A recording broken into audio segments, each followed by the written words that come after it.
The P-38 Lightning, the two-tailed devil. It was born from bold engineering, a vision ahead of its time. But this aircraft, designed to dominate the skies, first killed its own pilots. How was this possible? Its prototype shattered to pieces just 2 weeks after its first flight. In the skies over Europe, it was cursed by cold and the laws of physics, literally pulling pilots into a death dive.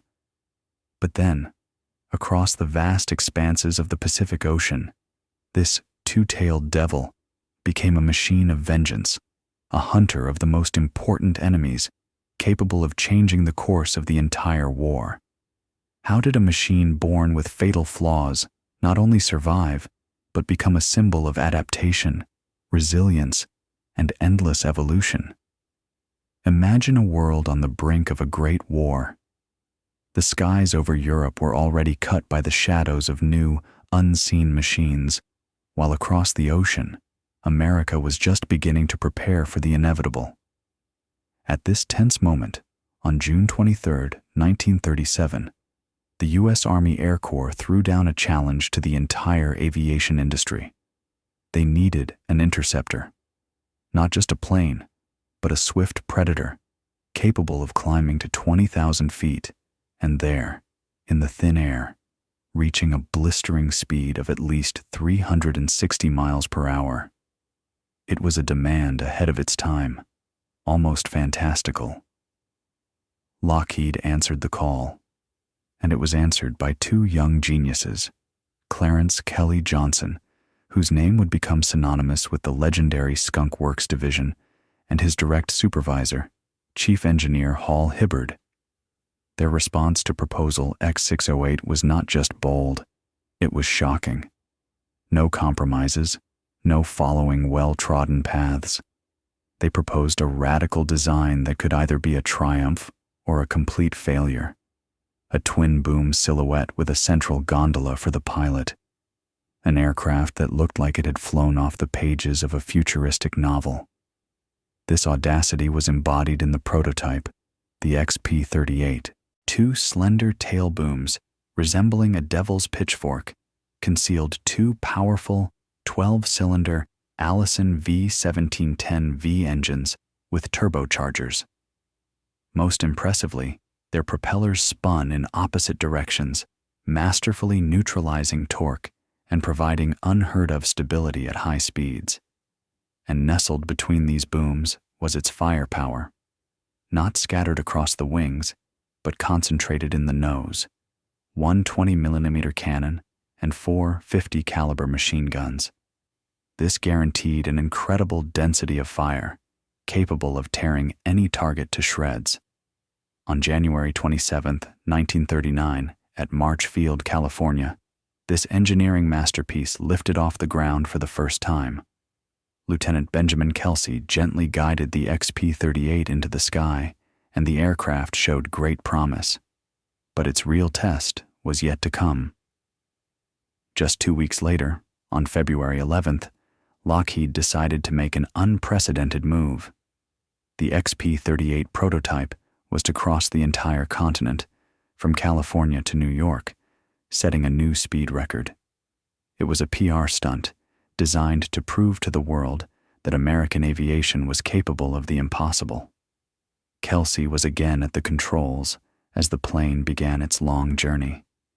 For 7 hours and 2 minutes it roared through the sky, closing in on New York, on Mitchell Field. The world awaited a triumph. But moments before landing, just miles from the coast, a click was heard. The left engine went silent. The carburetor throttles failed, the power vanished, and the twin-boom monster that had flown thousands of miles became an uncontrollable glider. Kelsey, a phenomenal pilot, did everything he could, but there was no chance. The plane slammed into the grounds of Mitchell Field, shattering to pieces. The pilot survived, but the XP-38, the most ambitious project in the history of American aviation, was destroyed. Less than a month after its first flight, would this catastrophe bury the dream of a high-altitude interceptor? Or would it become a fatal lesson that would forge the Lightning, transforming it from a strange prototype into an immortal legend? The crashed prototype seemed to doom the project's boldest ambitions. But even the wreckage at Mitchell Field couldn't hide what the military saw: potential. Incredible potential ahead of its time. Just 2 weeks after the crash, on February 23, 1939, the U.S. Army Air Corps didn't just keep the faith, it doubled down. Lockheed received a contract to produce 13 pre-production P-38s. This wasn't just recognition, it was a challenge to perfect a machine that had already shown its brilliant yet deadly nature. A long, painstaking process began.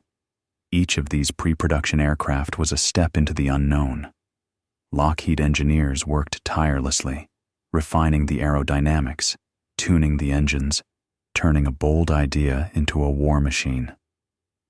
September 1940 marked the first flight of a P-38, and by March 1941, the Lightning was preparing for service, but not the kind it was destined for.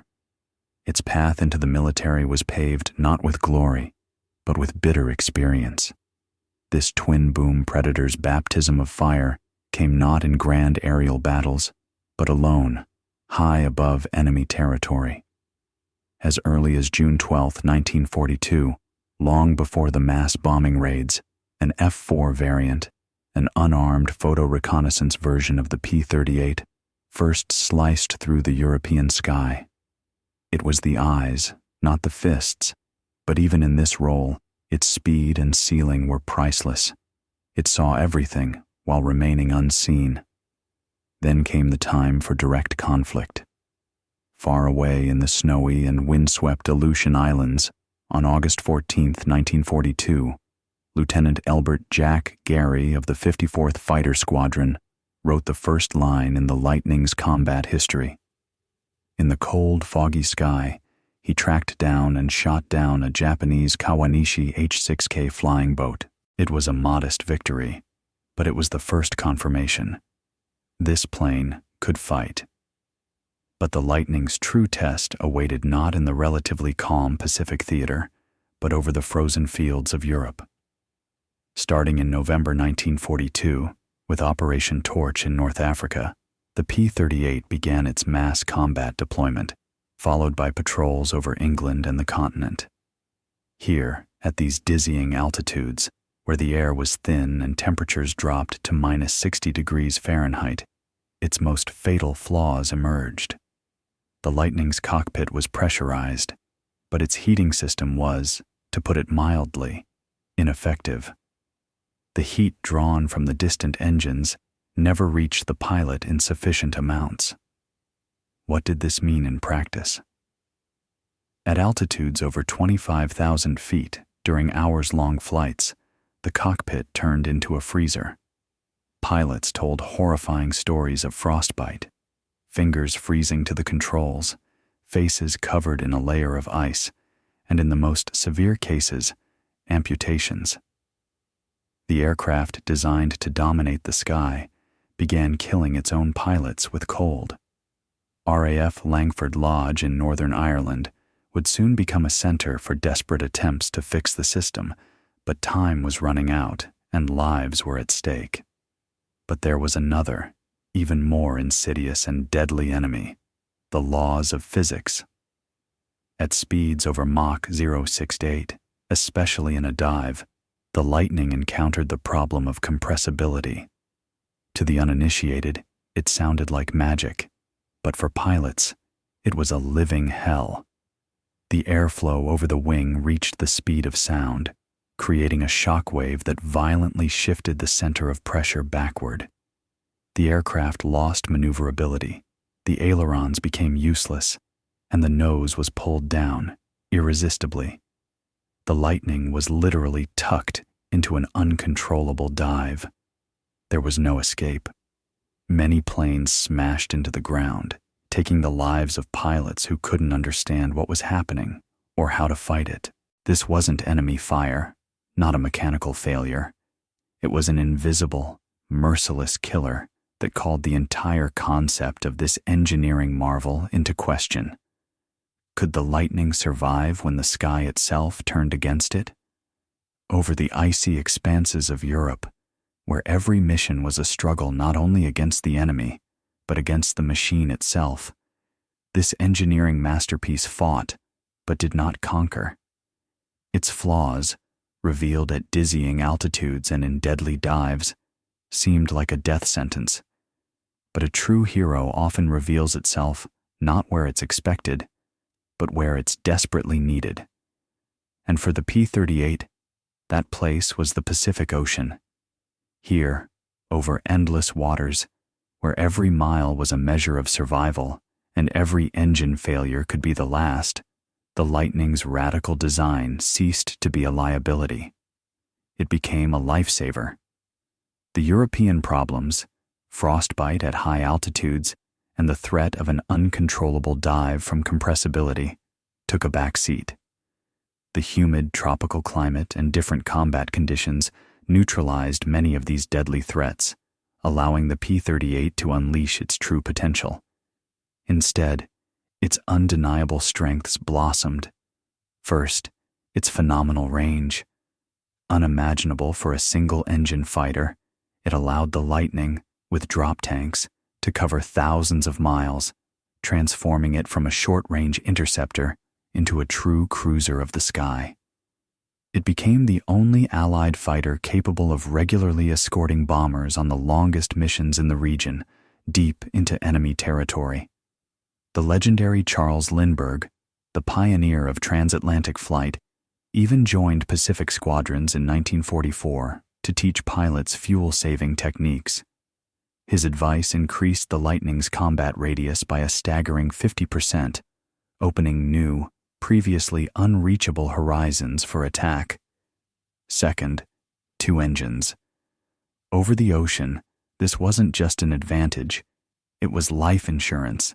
A single engine failure, which meant certain ditching and death for a single-engine fighter, was often just a temporary problem for the Lightning. A pilot could limp back to base, even on one working engine, and this instilled tremendous confidence in pilots facing multi-hour flights over a vast, empty sea. And of course, its devastating firepower, a dense wall of shells and bullets, concentrated straight ahead, guaranteed precise and destructive hits on target. These qualities made the P-38 the perfect tool for the aces whose names are forever etched in the history of American aviation. Major Richard Dick Bong, a humble but lethal hunter from Wisconsin, became the all-time leading American ace, shooting down 40 Japanese aircraft. Every one of those triumphs was achieved in a P-38, which Bong affectionately named Marge after his fiancée. Following him was Major Thomas Tommy McGuire with 38 victories, always returning in his Pudgy V. These two men turned the two-tailed devil into a killing machine, the pinnacle of predatory efficiency. But it wasn't just technical specs that made the Lightning so formidable. Its tactics were equally unique. Thanks to its turbochargers, which acted as a sort of muffler, the P-38 was unusually quiet for a fighter. It could literally sneak up on an unsuspecting enemy like a phantom hunter. This element of surprise was priceless in fast-paced dogfights. The top aces, including Bong and McGuire, perfected this stealth. They would order ground crews not to load tracer rounds. No glowing trails, no warnings. You flew, you saw the enemy, you opened fire, and only in the final moment, as shells tore through their aircraft, did the enemy realize what had happened. It was a strike without a shadow, deadly and inescapable. It's no wonder this unusual aircraft soon earned its fearsome nickname. Its unique twin-boom silhouette, resembling a split tail, inspired terror. The Germans, first encountering this high-speed predator in the European sky, named it Der Gabelschwanz Teufel, the fork-tailed devil. The nickname, born in one theater of war, became synonymous with the P-38's elusive lethality around the world, especially across the Pacific. Here, among the islands and atolls, where any jungle bush could hide an enemy, the fork-tailed devil found its true home and began to write its legend in blood and fire. The Pacific Ocean, spring of 1943. The tides of war washed over atolls and jungles, and after the bloodbath on Guadalcanal, the scales began to slowly but surely tip in favor of the Allies. In this geopolitical chess match, every piece counted, but one, the most important one, could change the entire game. Isoroku Yamamoto, the architect of Pearl Harbor, commander-in-chief of the Japanese Combined Fleet, was more than just an enemy admiral. He was a symbol, the brain, the heart of the Japanese war machine. And American intelligence had just received something more than information. They had received a death sentence. Through the secret channels of Operation Magic, the brilliant work of codebreakers, a Japanese radio transmission was intercepted and decrypted. It contained the unthinkable, the detailed itinerary of an inspection tour by Yamamoto himself. The date, April 18th, 1943. The time, down to the minute. The location, Bougainville, hundreds of miles from the nearest American base. This wasn't a chance. It was a daring, almost blasphemous opportunity to strike directly at the enemy's heart. There was only one question. Was there an aircraft that could reach this target? The answer was clear. The Lightning. Only this twin-boom Predator possessed the phenomenal range, proven in the vastness of the Pacific theater. Only its two engines gave pilots a fighting chance of survival if one failed over the lifeless ocean. This wasn't just a fighter. It was an aerial cruiser, capable of delivering vengeance across 1,000 miles. At Henderson Field on Guadalcanal, frantic preparations began. The task was incredibly complex. 16 P-38G fighters from the 339th Fighter Squadron were chosen for the mission, codenamed Operation Vengeance. 4 of them formed the attack group, with the other 12 as cover. The distance to the target, about 430 miles. The total flight time, including maneuvers, would be close to a critical 6 hours. It was a challenge at the absolute limit of human and machine. On the eve of the mission, the pilots were only told they were to intercept an important transport plane. Not a word about Admiral Yamamoto. The risk of a leak was too great. Complete radio silence, every gallon of fuel counted, every second mattered. Early on the morning of April 18th, long before dawn, the P-38s took to the sky. They flew at an extremely low altitude, almost skimming the waves, to avoid detection by Japanese radar and observers. Maintaining this position for hours was grueling. The pilot's eyes were glued to the endless expanse of water. Every nerve was stretched to its limit. Time ticked by. The Allison engines steadily counted off the minutes, the miles melting away under their wings. Navigation was almost magic. No visual landmarks, only maps, a compass, and precise timing. The slightest error, and they would miss their target in the vast sky over Bougainville. And then, exactly as planned, the target appeared on the horizon. 2 Japanese Mitsubishi G4M Betty bombers, escorted by 6 Zero fighters. Yamamoto was aboard one of them. The Americans rose like ghosts from below. The surprise was total. The Japanese pilots, not expecting enemy aircraft so far from Allied bases, were caught completely off guard. The aerial battle was swift and furious. The P-38s, with their deadly concentration of fire in the nose, tore into the enemy formation. The leader of the attack group, Captain Thomas Lanphier, and his wingman, Lieutenant Rex Barber, targeted Yamamoto's bomber. A lethal whirlwind of bullets and shells tore through the Betty's fuselage.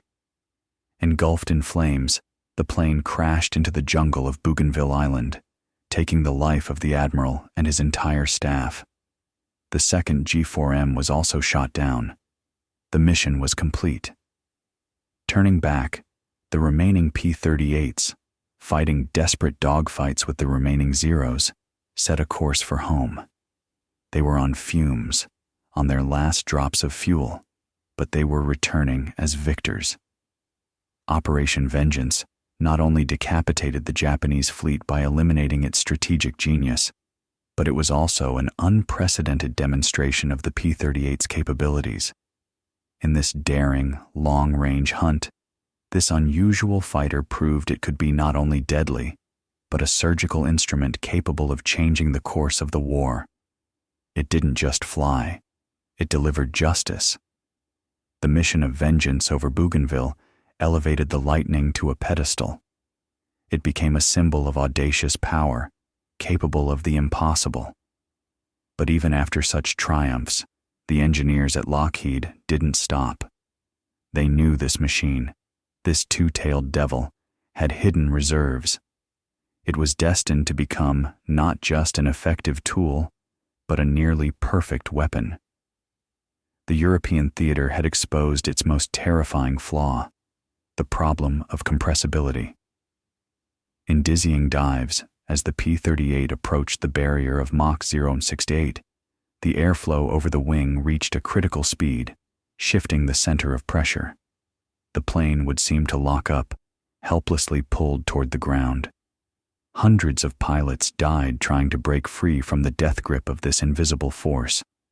But Lockheed's engineers didn't give up. Their answer was the P-38J-25LO model and small but ingenious dive flaps. These small plates, located under the wings, would deploy to alter the airflow, restoring control and allowing the pilot to pull out of the dive. The deadly flaw that had hung over the Lightning like a curse was finally defeated. Now its dives were controlled, and its attacks even more devastating.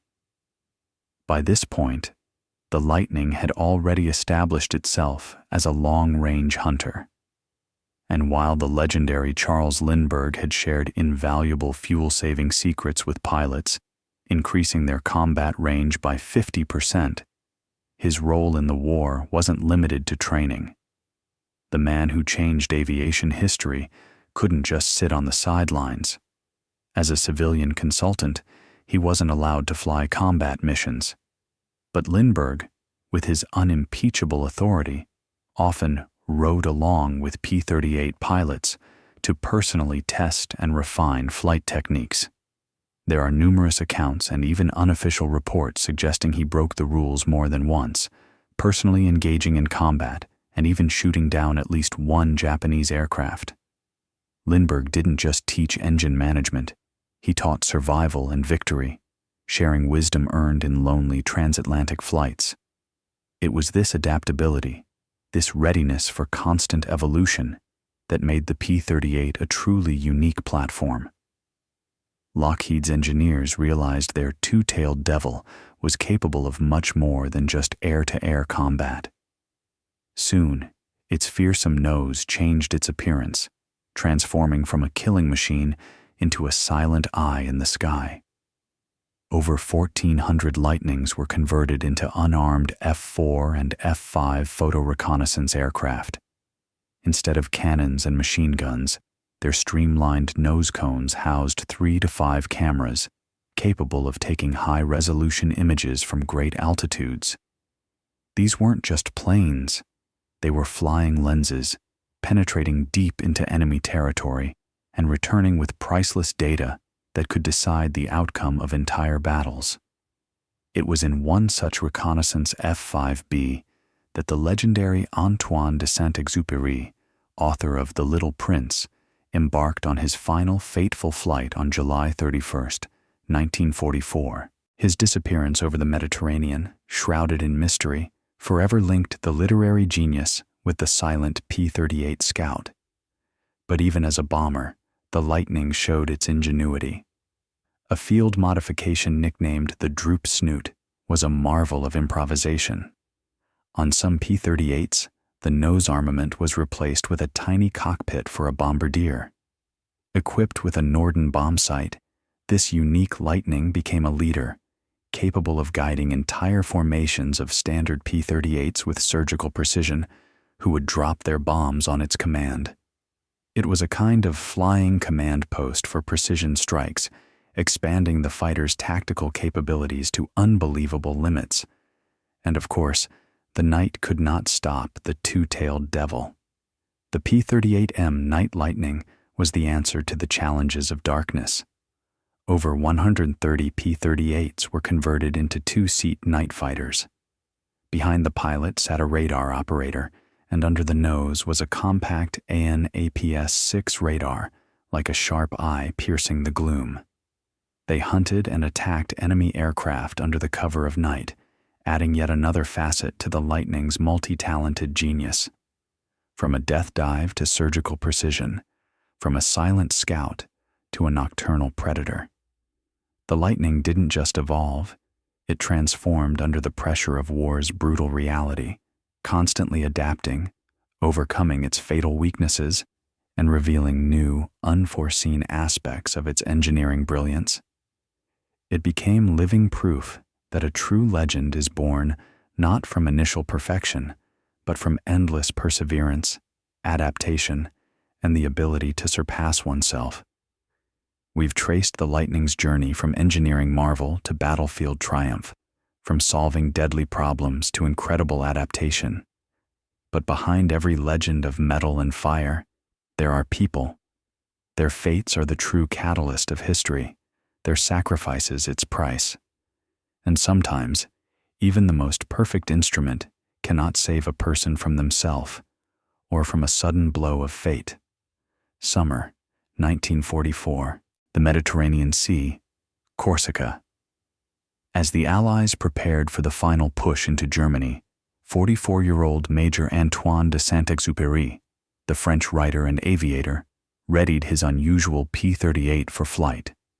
It was not a combat fighter, but its reconnaissance version, the F-5B, a silent eye in the sky, stripped of guns but equipped with cameras. The very plane we mentioned in the context of the Lightning's incredible versatility. His age, numerous injuries from past crashes, everything argued against his return to the cockpit. Doctors considered him unfit for combat missions, but Saint-Exupéry, the man who wrote The Little Prince, was insistent. He could not stand aside while his homeland bled. He was a pilot, and his place was in the sky, even if that sky held only silent missions to gather data over enemy territory. His assignment for July 31st was routine, but vital. Photo reconnaissance over the Annecy and Grenoble area, gathering intelligence on German troop movements. At 8:45 a.m., he took off from the Bastia Poretta airfield, disappearing into the blue void. Hours passed. No reports. No distress signal. Saint-Exupéry's Lightning simply vanished into the sky over the Mediterranean. Silence. For decades, the flight of the Little Prince remained one of the war's most poignant mysteries. What happened out there, amidst the endless waves and sun? Theories multiplied. Engine failure, a common problem for early models, but his F-5B was a variant of the more reliable P-38J. A malfunction of the oxygen system at high altitude, or perhaps a fatal end in combat. Some even whispered of suicide, knowing his melancholy and deep reflections on life and death.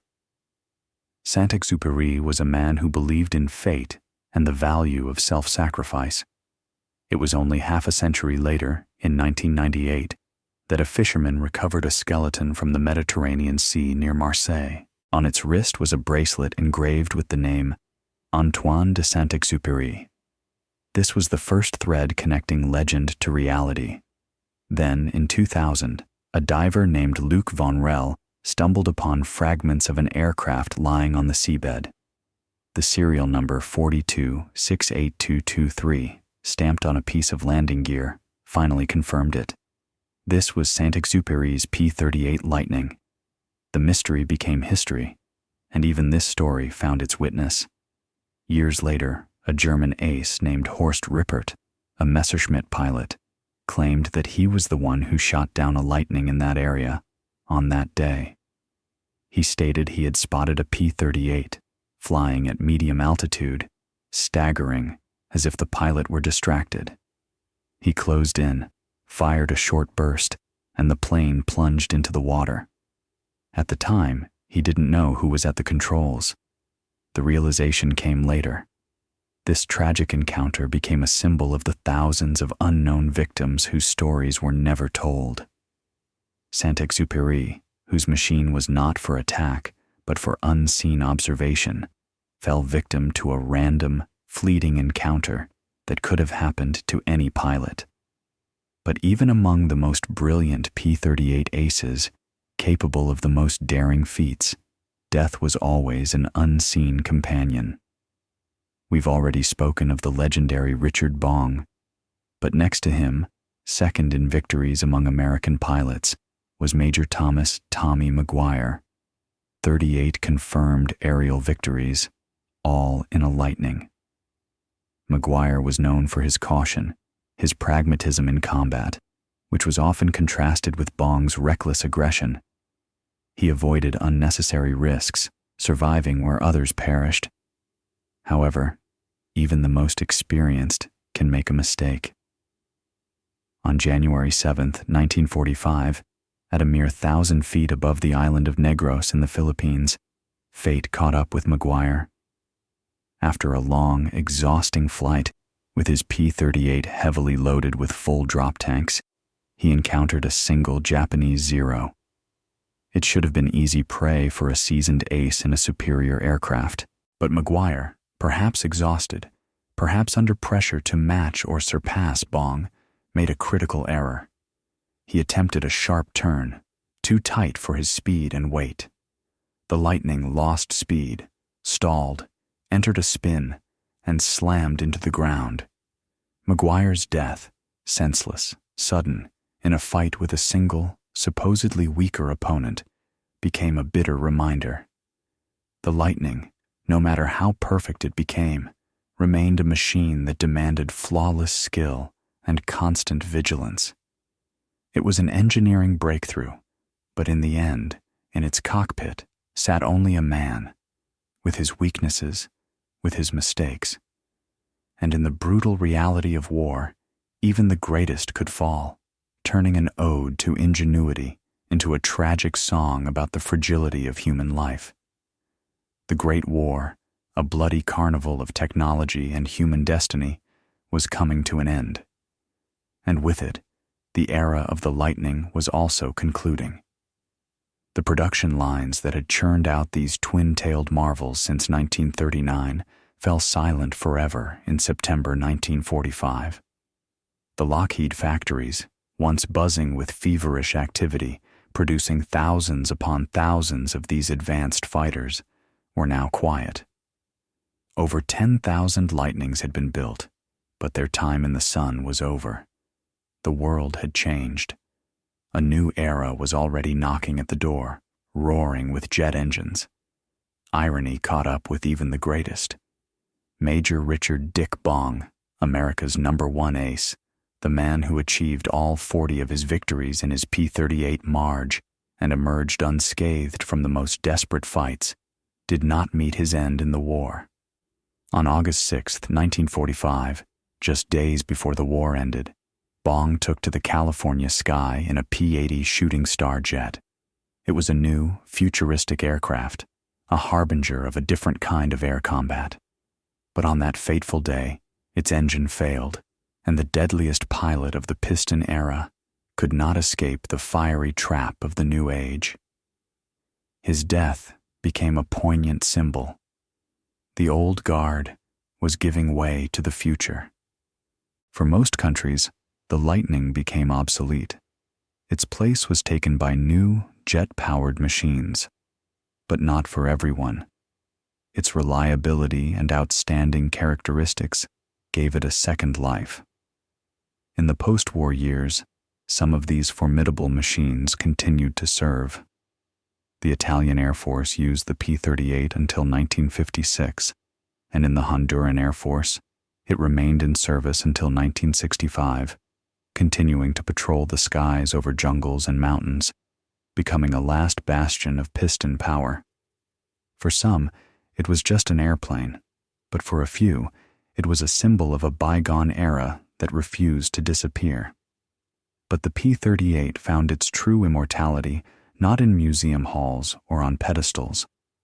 Its legend was forged anew, where man and machine faced an unforgiving element.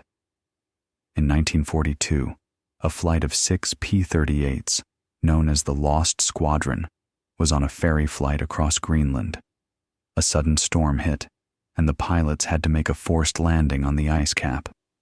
The crews were rescued, but their planes were left behind, buried under a growing layer of snow and ice. For 5 decades, these P-38s lay in their icy tomb. The depth of the snowpack reached over 300 feet, but the idea of bringing them back to life obsessed enthusiasts. In 1992, after years of searching and failed attempts, an unprecedented operation was undertaken. A team led by Roy Schaffner, using unique hot water drilling technology, bored a shaft through the ice. At a depth of 250 feet, in absolute darkness, they found a P-38 named Glacier Girl. Lifting the aircraft from such a depth was a feat of engineering. It was disassembled piece by piece right under the ice, with each fragment hoisted to the surface. What followed was a meticulous, years-long restoration. Thousands of parts were newly fabricated, every system checked, every bolt replaced or repaired. This wasn't just a repair. It was a resurrection. And then, in 2002, Glacier Girl, reborn from its icy abyss, took to the skies once more. Its propellers sliced through the air, its distinctive silhouette soared over the land, just as it had half a century before. This was not just a flight. It was a triumph of human ingenuity, perseverance, and love for aviation. The P-38, once a deadly weapon, had now become a priceless artifact, a living testament to history, an icon of aviation capable of inspiring new generations. The story of the Lightning is not just the chronicle of a machine. It is an ode to those who created it, those who flew it, and those who refused to let it fade into oblivion.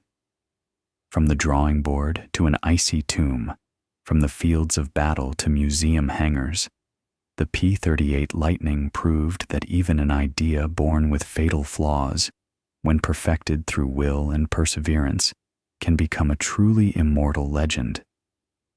The story of the Lightning is not just the chronicle of one machine. It is a deep meditation on the very nature of creation. It teaches us that true genius lies not in initial perfection, but in the relentless will to adapt, to overcome, and to constantly redefine the limits of the possible, even in the face of the harshest laws of physics, the ruthlessness of war, and the fragility of human life. If even the most formidable creations must endlessly evolve to survive, then what does that say about us, the people who brought them into being? Are we not, in essence, lightnings ourselves? Share your thoughts on this incredible odyssey. What does it mean to you? Don't forget to subscribe to the channel so you don't miss new chapters from the annals of human genius, and hit the like button if this story resonated with you.